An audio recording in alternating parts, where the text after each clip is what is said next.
David R. here. Today I'm going to talk to you about this book, Feel the Fear and Do It Anyway by Susan Jeffers. This book was published in 1987. There have been some reprints. This book is packed with a lot of life-altering information. I don't have enough time to go into all of it, but this book will alter your life in a very positive way. She says there are no mistakes or bad decisions. It's just different adventures. You know? Now, I don't entirely agree. I think people do make some bad choices. But she kind of says that maybe even if it weren't the best choice, it's still not a bad choice because you'll always learn something from it. Look on the bright side. That makes sense. I do that myself. She says that negative programming is rampant and that 90% of all the things that you worry about never happen. She says 10% of those things that you worry about might happen, maybe. But she says positive words make us physically stronger and weak words make us physically weaker. So when you are worrying and thinking that something bad is going to happen, you are making yourself physically weaker. But when you are thinking positive, you are making yourself stronger and able to handle whatever comes your way. She says that you want to say yes to pain. You want to say yes to the good things. You want to say yes to life. Saying yes to life means saying yes to everything. Everything. You say yes to life. That's what that means. She says that you want to raise your self-esteem. And the way to do this is just by doing what you fear or doing what you might not want to do out of fear. Just do it. Now, fear can be broken down into 3 levels.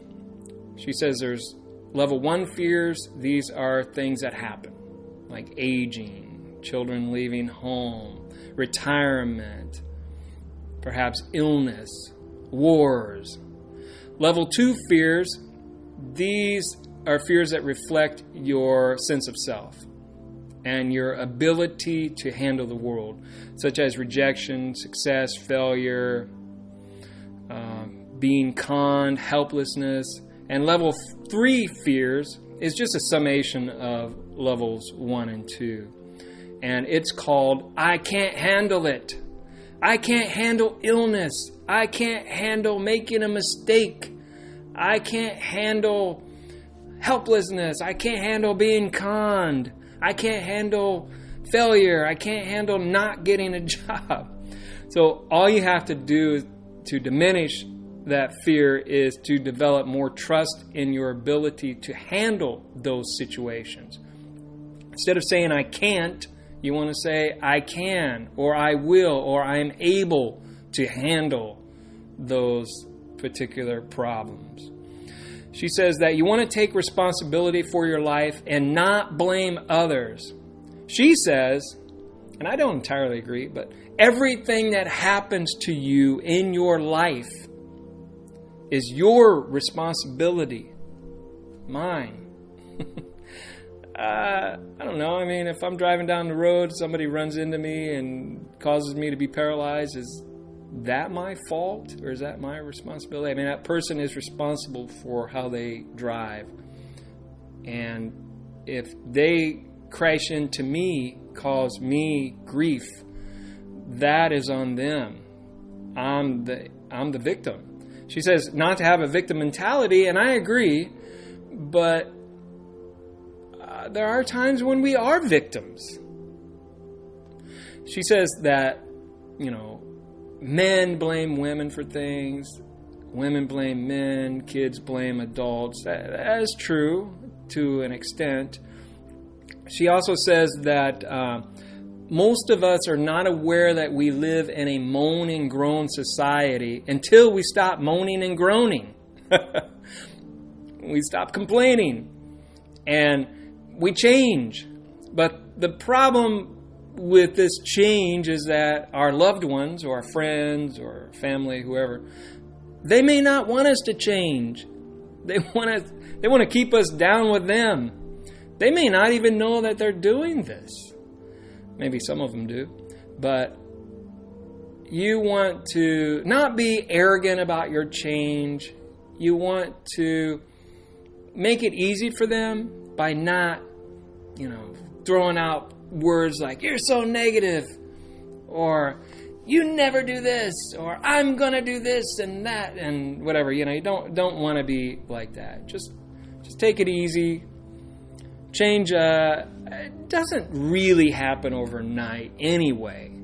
I think a person is changing on a subconscious level, maybe without even being fully aware, and all of a sudden it might manifest itself, but really the change has been going on for a while.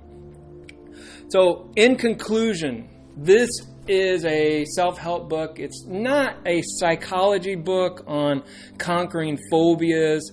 Maybe you have anxiety or agoraphobia. It's not about that. This is just surface level stuff. Nothing too technical. It's fun to read. It's interesting. There's a lot you'll learn. But if you want to conquer a phobia or whatever it is, you might want to see your doctor, get medication, or seek out a therapist. Well, anyway, that's all I got. Talk to you later. Bye.